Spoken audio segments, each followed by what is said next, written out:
쉬지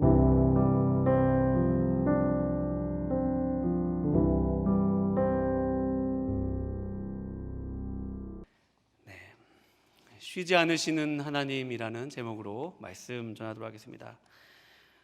우리가 누군가를 신뢰하려면 그가 누구인 줄 알아야 합니다. 또 그가 한 말을 들어야 합니다. 그가 누구인지가 결정되는 것은 그가 한 말을 지키는 것을 보면 압니다. 우리가 누군가를 믿고 신뢰하려면 그가 정말 약속을 지키는 사람인가를 보면 알 수가 있습니다. 오늘 말씀은 여호와께서 이사야에게 예루살렘과 유다에게 미리 예언하신 말씀입니다. 그 예언하신 말씀은 실제로 역사 속에서 성취되었습니다. 그 약속이 이루어졌습니다. 하나님은 그 약속을 주시고 예언을 주시고 역사 속에서 그 약속을 성취하심으로 하나님을 믿을 수 있는 그 사랑의 편지를 쓰셨어요. 여러분 러브레터 받아보신 적 있으세요? 한 번도 없는 분들 표정인 것 같아요. 네, 러브레터, 누군가 나를 사랑한다라는 말이 정말로 저 사람이 나를 사랑하는 것이 맞나? 편지를 처음에 받으면 그 사랑의 진위 여부를 확인할 것입니다. 오늘 하나님의 예언의 말씀이지만 오늘 말씀은 또 하나님의 사랑의 편지이기도 합니다. 오늘 말씀에 그 하나님의 사랑을 말씀을 통해서 발견하는 여러분과 제가 되실 수 있기를 주님의 이름으로 축원드립니다. 오늘 말씀은 포로로 끌려가기 전에 이미 주어진 말씀입니다. 이게 포로가 끝난 다음에 되돌아보면서 쓴 책이 아닙니다. 분명히 이사야가 예언한 것이에요. 포로로 끌려가기 전에 이스라엘 백성들, 유다 백성들에게 장차 포로로 끌려갈 것이고 하나님께서 너희를 포로로 끌려가게 할 것이지만 분명한 것은 오늘 말씀처럼 회복이 있다는 것입니다. 구원이 있다는 것이에요. 돌아옴이 있다는 것이고 포로에서 돌아오고 회복되고 하나님의 구원이 그들 가운데 있을 것이라는 것을 미리 예언, 미리 말씀하신 것입니다.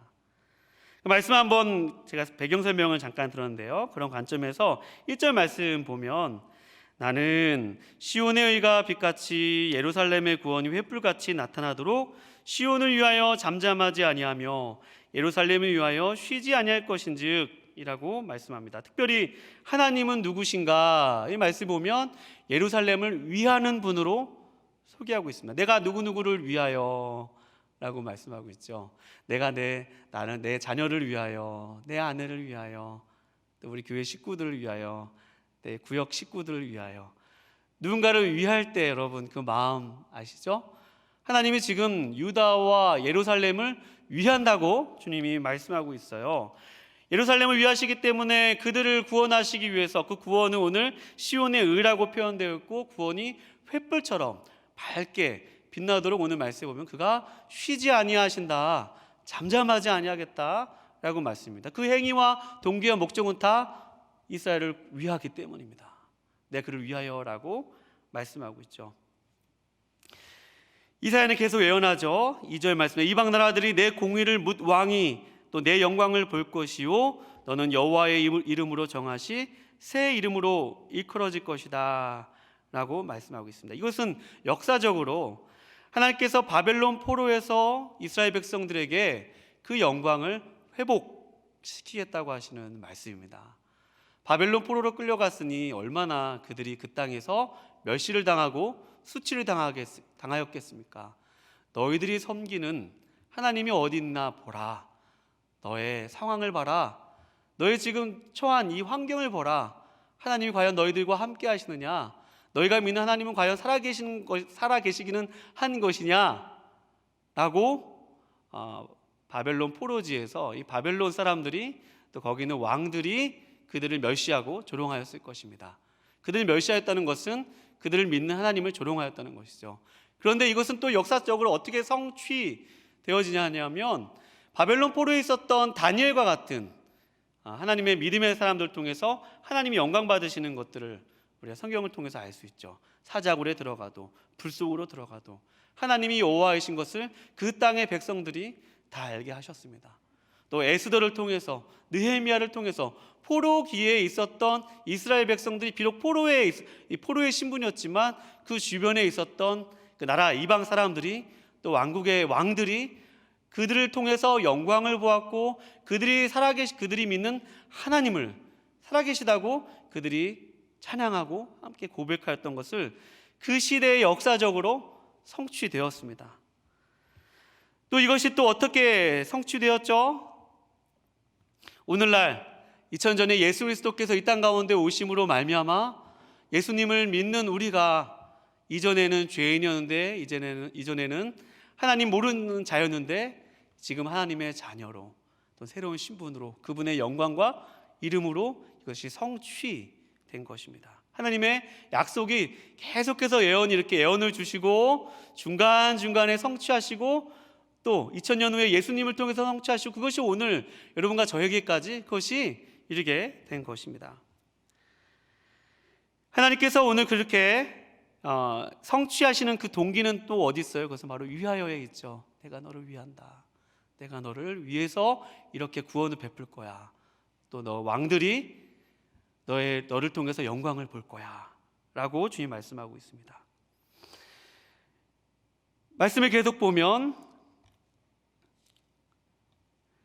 3절에 너는 또 여호와의 손에 아름다운 관, 내 하나님의 손에 왕관이 될 것이라. 4절에 다시 너를 버림받은 자라 부르지 아니하며 다시는 내 땅을 황무지라 부르지 아니하고.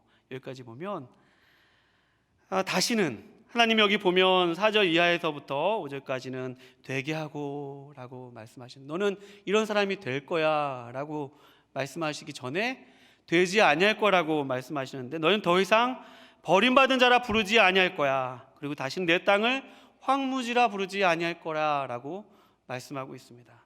이스라엘 백성들이 포로지에 끌려갔으니 그들은 황무지와 같죠. 여러분, 황무지는 어떤 뜻입니까? 그것은 버려진 땅입니다.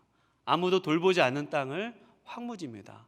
아무도 돌보지 않고 아무도 살지도 않고 아무도 그 땅에 거하지 않기 때문에 그곳에서 어떠한 소산과 열매를 거두어 드릴 수 없는 땅이 바로 황무지죠. 이스라엘 백성들은 자신들을 생각할 때 황무지라 생각하였습니다. 버려진 땅이라고 생각하였습니다. 그러니 하나님이 과연 자신들의 이런 상황을 알고 계시느냐, 과연 하나님 나의 사정을 하나님이 듣고 계시는 거냐라고 하면서 하나님께 늘 기도하였죠. 하나님은 다시는 너희 땅을 황무지라 부르지 않을 거야. 너를 버림받은 바 되지 않을 거야 라고 말씀하고 있습니다. 여기서 우리가 잠깐 우리의 상황들을 황무지와 좀 같이 생각해 볼 수 있습니다. 우리는 언제 우리 자신을 황무지처럼 보게 되죠? 다른 사람과 비교했을 때 다른 사람들은 이것도 되고 저것도 되는데 왜 나한테는 왜 이런 일이 일어나지 않지? 왜 내게 이런 일이 일어나지 않는 것일까? 비교하게 되면 나는 버려진 자 같고 황무지 같고 작고 초라하게 느껴집니다. 예전에는 이렇게까지 아프지 않았는데 갑자기 건강이 많이 악화되어 있는 나 자신을 보면서 하나님이 나를 과연 알고 계시기는 한 것일까? 과연 내 몸의 사정을 알고 계신 것일까? 마치 나는 잊혀진 존재 같고 내 기도는 듣지 않은 것처럼 여겨질 수도 있습니다.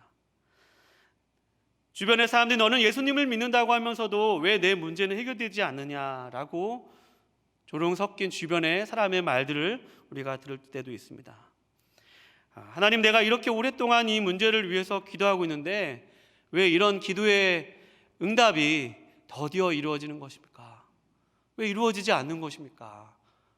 라면서 나의 인생은 황무지입니다. 버려진 땅입니다. 아무 가치가 없습니다. 라고 여겨질 때가 많습니다. 우리가 우리 자신을 황무지로 평가하는 것은 제가 지금 앞에서 몇 가지 열거드린 것처럼 더 열거드릴 수도 있지만 대개는 다 외적인 일일 때가 많습니다. 환경적인 일일 때가 많아요.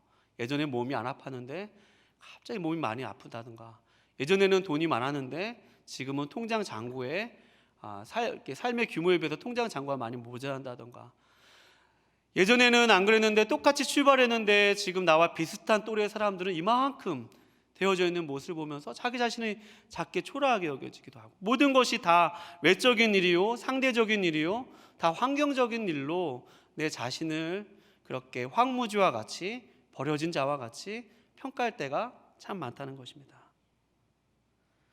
여기서 우리는 전한 질문을 해볼 수 있죠. 만약 하나님이 단순히 우리의 문제만 해결해 주시기 위하여 오셨다면 이스라엘 백성들을 유다, 예루살렘, 시온은 포로로 끌려갈 필요가 없습니다.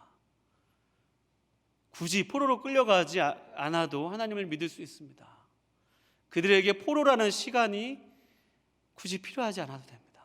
하나님이 그들에게 오셔서 언제든지 문제 하나만, 알라딘의 요술램프처럼 문제 하나만 해결해 주시고, 이렇게 돌 치워 주시고, 내가 싫은 사람 저기 보이지 않게 해 주시고, 또 문제가 있으면 거두어 주시고, 돈이 없으면 돈 주시면 되고, 아프면 병 낫게 해주시면 되고, 내가 원하는 시간, 내가 원하는 때에 나의 모든 문제가 해결되어지면 하나님 할렐루야, 내가 주님 믿을 수 있겠어요. 난 하나님의 사랑받는 자인가 봐요 라고 우리가 그렇게 하나님을 신뢰할 수 있을 것입니다. 그런데 하나님은 그렇게 하지 않으시고 왜 그들을 포로로 가게 하시고 왜 그들에게 그런 시간을 허락하셨느냐는 것입니다. 말씀을 보면 오늘 본문 말씀을 통해서 그 얘기를 계속해서 하려고 합니다. 3절 다시 보면, 너는 또 여호와의 손에 아름다운 관, 내 하나님의 손에 왕관이 될 것이라 라고 이야기하고 있죠. 이것도 우리의 삶에 비추어 보면 여러분, 우리가 얼마나 면류관 쓰려고 많이 노력해요. 스스로 많이 화려해지고 싶고 다른 사람에게 좀 이렇게 멋있게 왕관처럼 보이기만 하시잖아요. 그런데 역사 속에서 보면 그 사마리아가 굉장히, 북이스라엘이 굉장히 부강했는데 결국에는 그들이 아수르에게 망하는 일이 일어납니다. 그래서 이사야서 28장 5절, 같은 성경이죠. 이사야서 28장 5절에 보면 하나님께서 이런 말씀하세요. 그날에 만군의 여호와께서 자기 백성의 남은 자에게 영화로운 면류관이 되시며 아름다운 화관이 되실 것이라 라고 말씀하고 있습니다. 그러니까 이스라엘 백성들에게, 유다 예루살렘에게 너는 황무지가 아니고 버림받은 바가 아니고 너는 나의 손에 있는 왕관이 될 거야. 너에게 아름다운 관을 줄 거야 라고 하시는데, 그 전에 이사야서 28장 5절 말씀의 맥락은 그렇게 스스로 높아지려 하고 스스로 힘으로 부강해지려 하고 스스로 왕관을 씌우려고 했던 그 사람들은 결국 자신의 교만 때문에 멸망하게 됩니다. 그러면서 하나님 하시는 말씀이, 아니야, 내가 너의 왕관이란다. 내가 너의 면류관이란다. 내가 너의 아름다움이란다. 내가 너의 운명이란다. 너는 내 운명이라, 뭐 그런 제목도 있잖아요. 너가 왕관처럼 되어지고 내가 보석처럼 빛나고 내가 영화로워지고 너가 밝게 빛나는 것은 진짜 왕관된 내가 있어야 돼. 내가 진짜 왕관이란다 라고 말씀하고 계신 거예요. 그렇게 말씀하시면서 오늘 말씀에 3절에 너는 또 여호와의 손에 아름다움과 내 하나님의 손에 왕관이 될 것이라 라고 말씀하고 있습니다. 그런 여러분과 저의 삶에 하나님이 왕관이 되어주시고 또 왕관을 씌워주시겠다는 말씀은 어떻게 우리가 이 말씀을 해석할 수 있겠습니까? 그래서 우리의 삶의 외적으로 환경과 우리 삶에 되어지는 모습이 아니라, 여러분, 우리의 삶에 하나님이 계신지 계시지 않은지, 그것이 정말로 중요한 것이면 여러분 믿으실 수 있기를 주님의 이름으로 축원드립니다. 하나님 그분 자신을 우리에게 주실 때 우리는 왕관이 되고, 그 하나님과 우리가 이렇게 하나가 될 때 우리의 삶을 통해서 하나님이 나타내고 하나님이 영광 받으시고 하나님이 우리로 하여금 아름답게 하신다는 그런 말씀이죠. 하나님이 그분 스스로 만군의 하나님, 28장 5절에 보면 만군의 하나님이라고 하는데, 만군의 하나님은 포로에서 우리를 이렇게 끌어오신 하나님이시거든요. 적과 싸워서 이기시는 하나님이십니다. 그러니 여러분과 저의 삶을 하나님께, 만군의 하나님 되신 그 하나님께 맡기고 그분 안으로 들어가실 수 있기를 주님의 이름으로 축원드립니다. 여러분과 저의 삶의 문제는 어디 있는가? 뭐가 해결되어지지 않고 거기에 있는 것이 아니라 우리 삶에 하나님이 계신가 그렇지 않은가가 여러분 중요한 것임을 믿으실 수 있기를 주님의 이름으로 축원드립니다. 하나님은 여러분과 저에게 이렇게 하나가 되기 위해서 어떻게 보면 포로의 기간을 허락하신 것입니다. 바깥에서 문제만 다 해결해 주시고 바깥에 있는 것들만, 외적인 것들만 다 해결해지면 마음속에 하나님과 하나 될 자리가 없는 것이에요. 주님이 그래서 그렇게 우리를 왕관으로 부르셨습니다. 그렇게 우리가 하나님께서 함께하여 주시고 하나님께서 우리의 아름다운 관이 되시기에 우리는 우리 스스로 작지 않게 여길 수 있고 우리의 가치를 발견할 수 있는 것입니다. 하나님이 우리 안에 거하시고 우리와 연합되시기 때문에 우리의 가치를 발견할 수 있는 거예요. 우리 다 같이 4절 말씀 우리 다 같이 한번 읽어보겠습니다. 4절 말씀 함께 읽겠습니다. 시작. 다시는 너를 버림받은 자라 부르지 아니하며 다시는 내 땅을 황무지라 부르지 아니하고 오직 너를 헵시바라 하며 내 땅을 뷸라라 하리니 이는 여호와께서 너를 기뻐하실 것이며 내 땅이 결혼한 것처럼 될 것임이라. 아멘. 하나님이 우리로 하여금 뭐가 되게 하셨다라고 말씀하시면서 황무지가 안 될 거야, 또 버림받지 않을 거야라고 말씀하시면서 주신 말씀이 따라해 보겠습니다. 헵시바와 뷸라. 네, 헵시바 뷸라라는 말 들어본 적 있으시죠? 먼저 뷸라를 소개하면 그것은 결혼함이라는 뜻입니다. 결혼, 그냥 뷸라 생각하면 결혼 생각하시면 될 것 같습니다. 헵시바의 의미는 사실은 히스기야의 그 아내 이름이 역사적으로 헵시바였는데, 헵시바는 내가 너를 기뻐할 것이다, 그런 의미입니다. 그러니 너는 더 이상 너의 인생을 황무지다, 또 버림받은 땅이다 그렇게 부르는 것이 아니라 내가 너를 기뻐하는 자라 부를 거야. 너는 나의 신부야. 난 너와 결혼할 거야.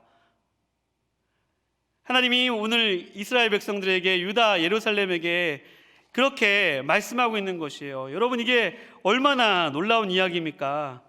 1절에서 하나님이 예루살렘을 위하여 잠잠하지 아니하시고 쉬지 않으시겠다고, 그들을 위하시겠다고 하시는 그 말씀은 결국 무엇을 위함입니까? 무엇을 위함이에요? 바로 유다 예루살렘 시온과 결혼하기 위함입니다. 여러분 믿으십니까? 그들을 사랑하시기 위함입니다. 이스라엘 백성들이 볼 때 포로기지에 끌려가서 하나님의 이런 구원의 약속과 회복이 있다면 그들에게 소망과 위안이 될 것입니다. 내가 지금은 이러한 시기를 보내고 있지만 하나님이 반드시 나를 회복하게 해 주실 거야. 나를 다시 본토로 돌아가게 하실 거야. 나를 헵시바라 부르셨잖아. 나를 뷸라라 부르셨잖아. 그 땅에 있는 백성들에겐 그것이 소망과 위로의 말씀이 되었을 것입니다. 여러분, 이 헵시바와 뷸라의 사건은 어떻게 역사 속에서 성취되어지죠? 그것은 바로 예수 그리스도께서 오시기 전에 한 군데를 좀 소개해 드리려고 하는데요.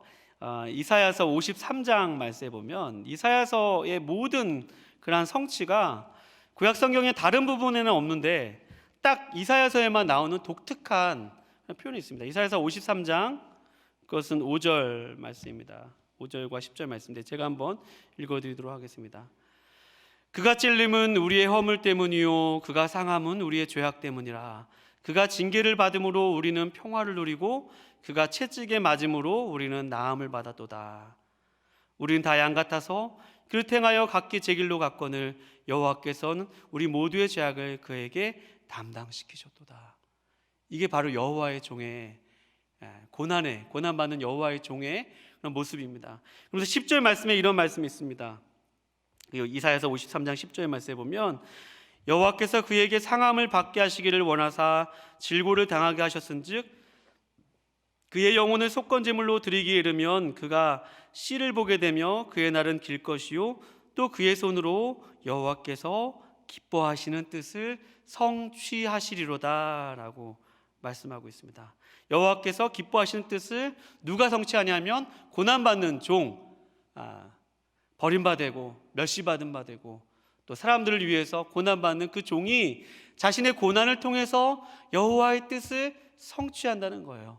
그러면 지금 헵시바와 뷸라라고 부르시는 그 하나님의 뜻이 언제 궁극적으로 성취되어지냐면 보라 세상 죄를 지고 가는 하나님의 어린 양이로다 라고 말씀하시는 그 예수님이 고난받는 종의 모습으로 오셔서 이 땅 가운데서 그가 찔리고 그가 상하고 그가 버림받아지고 그가 죽임을 당하지만 하나님께서 능력으로 그를 부활시켜 주시고, 또 여러분과 제가 교회를 그분의 신부로, 주님을 우리의 남편으로 되게 하여 주셔서 하나님과 우리의 그런 결혼 관계가 예수님을 통해서 성취되었다는 것입니다. 여러분 믿으십니까?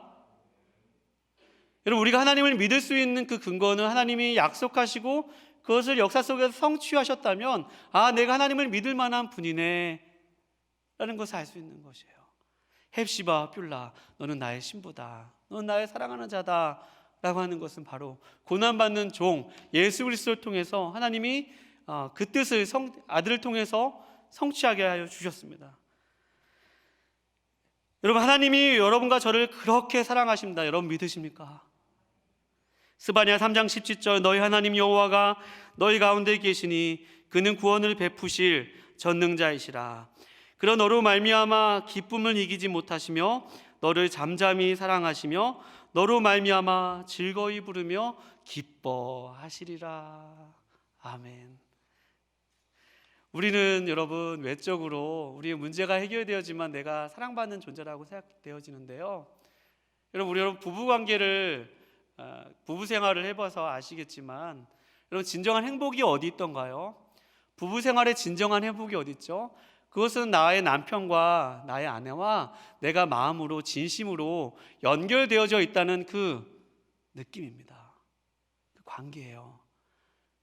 아무리 삶이 어렵고 힘들어도, 나의 삶이 지금 고난해도 나의 남편이 나를 지금 사랑하고 있다는 것을 내가 알고 있고 그것이 믿어지고, 내 아내가 나를 존중하고 있고 사랑하고 있다는 것을 마음으로 그것이 믿어지고 느껴지면, 우리의 삶이 아무리 힘들고 우리의 삶이 아무리 어려워도 나의 사랑하는 사람 때문에 넉넉히 이길 수 있는 것입니다. 여러분, 하나님의 우리를 헵시바와 뷸라라고 부르시는 그 하나님의 사랑을 우리가 어떻게 알 수 있습니까? 우리가 아직 죄인 되었을 때 하나님께서 그 아들 독생자 예수 그리스도를 죽게 하심으로 우리를 위한 그 아버지의 사랑을 확증하셨느니라. 여러분 믿으십니까? 하나님 저를 사랑하시는 거 맞나요? 하나님 저의 삶에 이런 문제들이 있는데 저를 사랑하시는 거 맞나요? 그때마다 하나님께서 우리에게 보여주시는 것은, 내 아들 봐라, 내 아들 손에 난 못자국을 봐라. 우리 아들, 하나님의 아들을 보여주시는 것입니다. 거기서부터 우리의 존재의 가치와 우리가 누구인지 알고 하나님 나를 얼마나 사랑하시는 것을, 거기서 하나님의 진심을 발견할 수 있는 것입니다. 여러분, 누군가 나를 아무리 미워해도 하나님이 여러분을 사랑하시면, 여러분과 저를 사랑하시면, 여러분 그것으로 여러분과 저의 진정한 가치가 하나님의 사랑이 있음을 믿으실 수 있기를 주님의 이름으로 축원드립니다. 교회는 그리스도의 신부이죠. 교회의 가치는 신랑에게 있습니다. 신랑이 신부를 사랑하는 그 열정에 있어요. 죽기까지 자신의 몸을 줄이신 신랑 되신 예수님의 그 사랑과 헌신에 있는 것입니다. 오늘 본 말씀의 그 사랑의 확증은 어떻게 나타나냐면 62장 6절 말씀에 보면, 내가 너를 그렇게 기뻐하고 사랑하는데 6절 말씀에 보면 좀 독특한 이야기가 나옵니다. 6절 말씀 제가 한번 읽어드리도록 하겠습니다. 예루살렘이여, 내가 너의 성벽 위에 파수꾼을 세우고 그들로 하여금 주야로 계속 잠잠하지 않게 하였느니라. 너희 여호와로 기억하시게 하는 자들아, 너희는 쉬지 말며, 또 7절, 또 여호와께서 예루살렘을 세워 세상에서 찬송을 받게 하시기까지 그로 쉬지 못하시게 하라 라고 말씀하고 있습니다. 여러분, 여기서 파수꾼은 어떤 역할이냐면, 왕이 역사 속에서 왕이 어떤 법령을 공포하고 왕이 어떤 약속을 하였습니다. 근데 옆에서 이 파수꾼은 어떤 역할이냐면, 그 왕께서 이런 법령을 우리에게 말씀하시지 않았습니까? 왕께서 백성들에게 이러한 얘기를 약속하시지 않았습니까?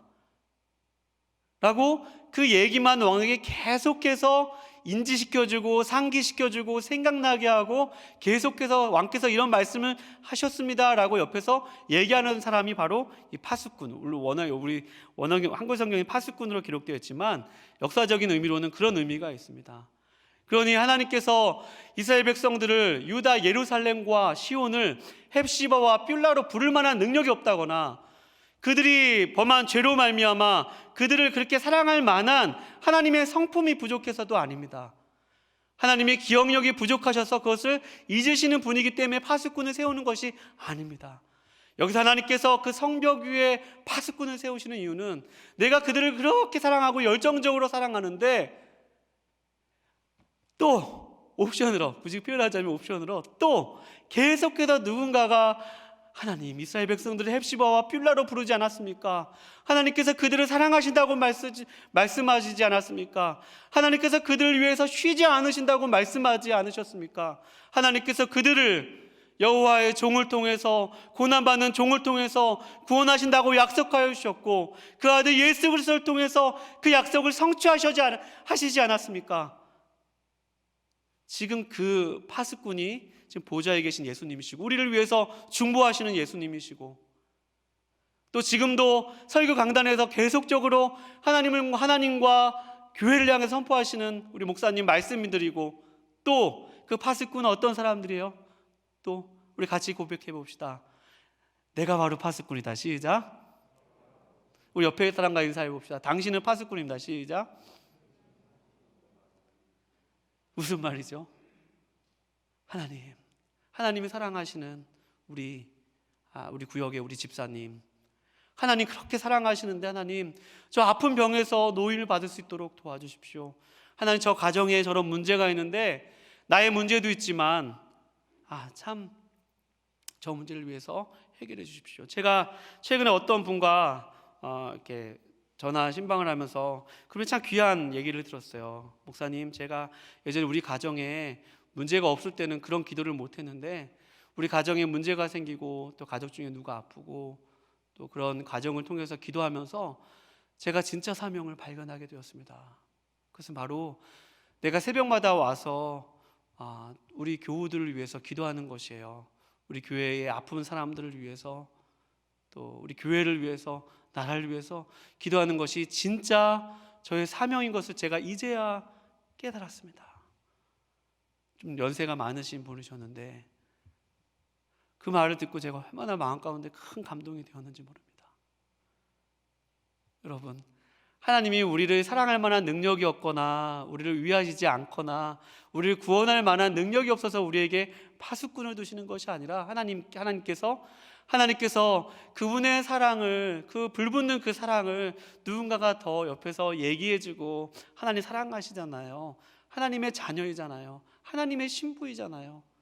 옆에서 누군가가 계속 그렇게 옹알이라고 옆에서 계속 누구가 기도한다면 여러분과 제가 오늘 이 밤에 우리 가족을 위해서도 기도하지만 나와 상관없는 우리 교회의 누군가를 위해서 기도하고 우리 나라를 위해서 하나님 사랑하시는 교회이시잖아요. 하나님이 사랑하시는 나라이시잖아요. 하나님 주의 백성들이잖아요. 하나님 그렇게 주의 사랑하시는 자를 향해서 쉬지 않으신다고 약속하여 주셨잖아요. 역사 속에서 그렇게 주님께서 행하여 주셨잖아요. 라고 여러분과 제가 오늘 그 쉬지 않으시는 그 하나님, 우리 쉬지 않으시면서 사랑하시는 그 하나님께 기도하는 밤 되실 수 있기를 주님의 이름으로 축원드립니다. 하나님의 사랑을 의지하여서 우리를 위하여서 잠잠하지 아니하시고 쉬지 않으시고 끊임없이 이스라엘의 역사 속에서 그 사랑을 보이시고 우리로 그 사랑을 깨닫게 해주시고 사랑받는 자라고 부르신 그 하나님의 사랑을 여러분과 제가 깨달았으면 좋겠습니다. 제가 서두에 여러분 내가 사랑받는 자라는 것이 믿어지면 여러분 나의 가치를 알 수 있습니다. 여러분과 제가 하나님께 사랑받는 자요, 기쁨을 받는 자요, 헵시바와 뷸라, 왕관, 하나님의 영화로운 면류관임을 오늘 나의 가치가 그런 존재임을 오늘 말씀을 통해서 확인하고 삶이 좀 비록 힘들고 어렵지만 오늘 그 하나님을 우리의 마음 속에서 그 하나님을 만나고 우리가 사랑받는 존재임을 깨닫고 기도하는 마음 되실 수 있기를 거룩하신 주님의 이름으로 축원드립니다. 기도하시겠습니다.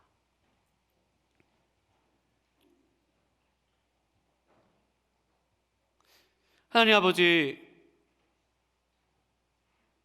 하나님의 그 쉬지 않는 사랑을 계속해서 하나님 그 열정적으로 당신의 신부를 사랑하시기 위해서 지금도 끊임없이 쉬지 않고 지속적으로 우리를 사랑하시는 그 하나님의 사랑을 하나님 우리가 심장으로 느끼기 원합니다. 하나님, 비록 우리의 삶이 어렵고 힘들고 낙심이 되어지고 때로는 절망적인 그런 상황일지라도 그 누구 하나 나를 기억해 주는 사람 없고 나는 외롭고 쓸쓸한 존재라고 느껴질 그 순간에 하나님 내 안에 계시고 내가 주님의 신부라는 그 사실을 하나님 다시 한번 깨닫게 하여 주셔서 오늘 이 밤에 그 하나님을 만나고 그 하나님의 사랑에 한없이 울며 기도하는 귀한 밤 될 수 있도록 주여 도와주시옵소서. 주님께 이 밤을 맡겨드리며 귀하신 예수님의 이름으로 기도합니다. 아멘.